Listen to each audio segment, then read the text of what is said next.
all you YouTubers out there in the old YouTube land. Uh, Boy, I tell you, I'm tired, man. Tired. I don't know if it's the weather, being so overcast and rainy, or I've been trying to sleep. I've been not having very good sleep lately. I don't know if it's because I'm in the shop trying to get that all put together, or fixing on my truck. What the hell is this? Trying to get the house presentable and all that. Just and doing this job out here in Giddings too. I don't know if it's a combination of things. I imagine why I'm not sleeping very well. My sleep schedule's all messed up. A couple nights ago, I didn't sleep at all. Like my tooth, I had a bad tooth, and it was, God, it's just, it was bad. My whole face was swollen. But there's nothing I can do about it. Somebody said go to the dentist. Well, I've been to the dentist. I went to the dentist about a year ago, and then I went to the dentist a year before that, and they tell me the same thing. You got to have it surgically extracted. There's a couple of teeth that are broke off below the gum line in the back, and the only way to get them out is to have them surgically removed. I'm looking forward to that. It's not that I don't care about going to the dentist and getting teeth fixed, but I don't know. I guess I had a bad experience when I was a child. A couple bad experiences actually. When I was in military school, a young man, we were all sent to the same dentist on the south side of Chicago. Dr. Dr. Francis X. Sadowski was his name, and he's a Polish dentist there, south side, and at the Glenwood School for Boys, the military school I went to. We all got sent to the same dentist, and I guess a couple of years prior to me being there, some of the cadets had flooded his office to get out of their dental appointment. I guess they stopped up the sink in the bathroom and let the water run, and it flooded his office. Big deal, all this stuff, and so since then, this dentist really took it out on us all of us cadets. I'm telling you, it was bad. I mean, for being kids like we were, and they go in with that shot of Novocaine. Supposedly had Novocaine in it to give you that shot in the gums to numb you. I'm telling you, there was no Novocaine in any of those shots that he'd give you. But he'd poke you in the gums with that needle. Oh, and then he starts drilling, and you felt every bit of it. To this day, if I hear one of those high-speed drills, I cringe, and we'd all go out of there crying. I mean, little kids, and it was bad. And I said something to my mom even too, and I'm sure all of us cadets, all of us kids, we said something to our parents. We said something to the school. Said something's not right. We didn't know, we're kids, and but they didn't believe us until this was a fast forward about, I don't know, several years later. I guess my mom said something to me about, what was that dentist's name we watched? I said Dr. Sad. Yeah, Dr. Sadowski. Yeah. Oh well, he was on the news about malpractice and something about this and that. I was like, I told you. We all tried to tell you. So, needless to say, I've had this fear of dentists for a long time, and I just refused to go. I mean, I remember last time I had to have a dentist pull a tooth. I dealt with this tooth pain for over a year. It was bad, and I'm just, if I make a dental appointment to go, that as soon as I make that appointment till it comes, I'm on pins and needles. Like I'm anxiety, and I just get so freaking scared. It's like bringing back those old things as a kid, and sit down in that chair and forget it. As soon as I feel that paper under my ass, oh God, you better knock me out. You got to knock me out to do any kind of dental work, which most places don't do, just for your routine cleaning. So I've been fortunate to have good teeth. I've tried to take care of them best I could.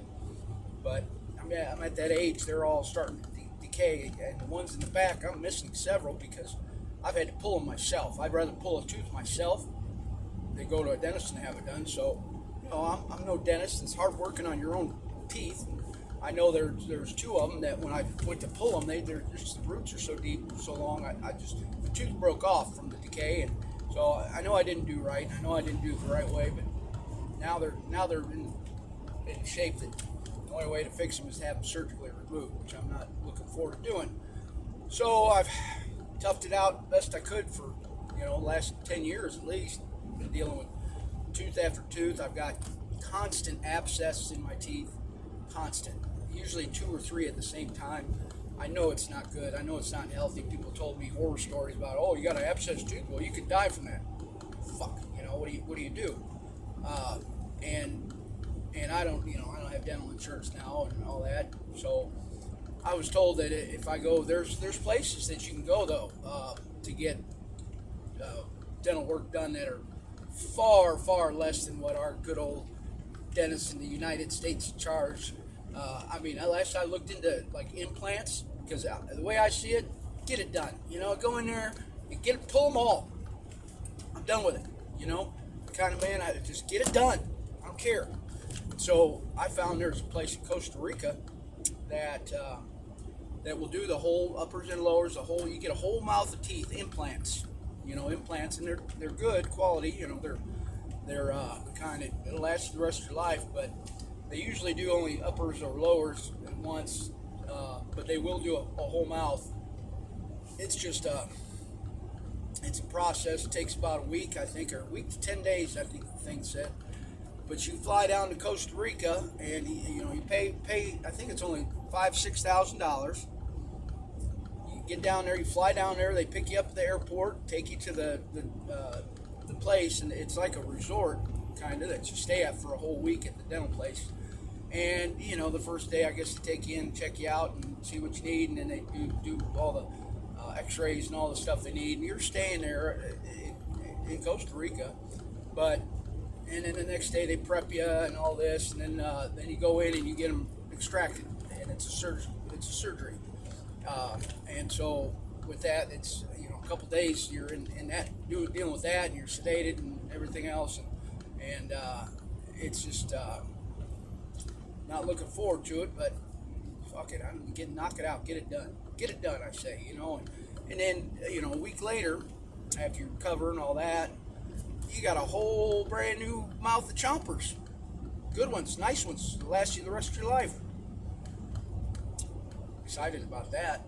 Don't have to deal with any more tooth pain.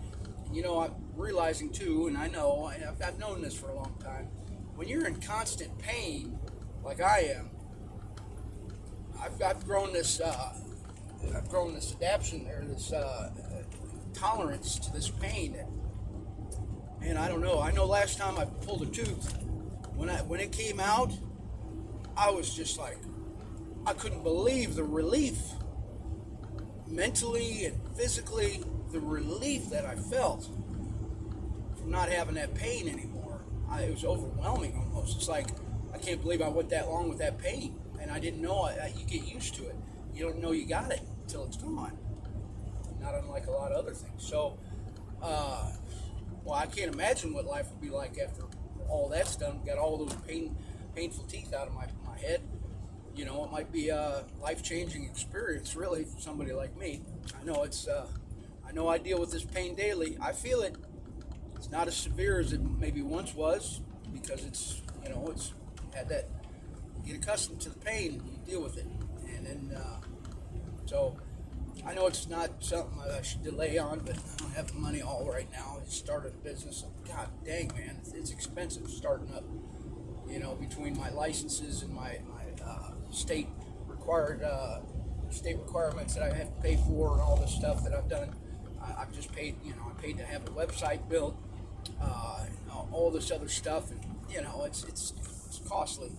And top of I'm doing this first job here, and weather. I've been battling the weather for the last 2 weeks here, so I haven't gotten as far as I'd like to have gotten. It's raining today, but I got to get it done. I'm supposed to have this machine returned Supposed to be back on Thursday, and I talked to the people this morning. I said, look, I'm delayed because of weather and everything, and what gets me, this is all things that you learn starting up a business. I was looking over their price sheet, and it says that I could have rented the machine for 4 weeks rather than 2 for essentially the same cost. Well, I didn't know that until they gave me my folder with my invoice in it and all that, and it shows what the rental rates are and all that. I'm like, man, I said, you'd think they'd have told you. No, they ain't going to tell you. Of course not. They're not going to tell you. They don't have to, and it's not the agreement. When you make an agreement, that's what you got to stick to, regardless of is it fair or not, or should they have told you. It's not their fault. It's my fault because I didn't ask. And, I was the guy to know, really, but I don't know where the ethics lie with all that business, but I know, live and learn. I should have rented the equipment for a month. Same price as it had been for 2 weeks. But how was I to have known? Because I didn't ask. That's my fault, not theirs. I assume the responsibility. And so, live and learn. That's just all part of it, and it might cost me another $1,000 now to have the machine for another week. But I got to get the job done because I have responsibilities and I have a commitment that I have to stick to regardless. Now, is there a level of ethics that I'll go, I'll adhere to as far as, if people make an agreement with me and then they find out something like I just found out about the cost of renting equipment? Yeah, I'm going to be lenient. I'm going to be, I'm willing to cooperate in whatever they need, unlike this company that I have to do business with, maybe. And I'm not down on them. They help me out, but still, it's one of those things. Where do your ethics lie?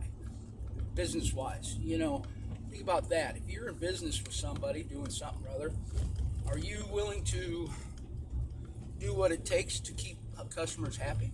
Are you willing to bend? Are you willing to sacrifice, I should say, your monies that you're earning and your time, which is worth more than any monetary value? Are you willing to sacrifice that in order to adhere to your ethics, your ethical standard? So ask yourself that, especially if you're in business for yourself. What's the right thing to do? Me, I know that to be all I've ever asked anybody I've ever worked for, or anything like that, is to be treated fairly. That's all. That's all I've requested. Be fair. Be fair with me, and because I'm going to be fair with you. That's the way I am. And so, ask yourself that. Where do you lie? Where does your standards lie as far as ethics go? Ethically, do you feel that's right? Do you feel it's wrong? A lot of businesses, they don't care. They say, hey, that's the rule, man. Hey, you should have asked, I guess, or whatever. Which they won't tell me that, but it's just like, yeah, shifty, shady nonsense. I'm not going to do business that way. I just won't. Jesus, I don't know how they do 80 mile an hour on this road. 80 mile an hour speed limits all over in Texas. Don't mean you can do 80 mile an hour. Anyway, hope y'all doing good. I hope the sun is shining where you're at, because it's not where I'm at. But hey, you know what?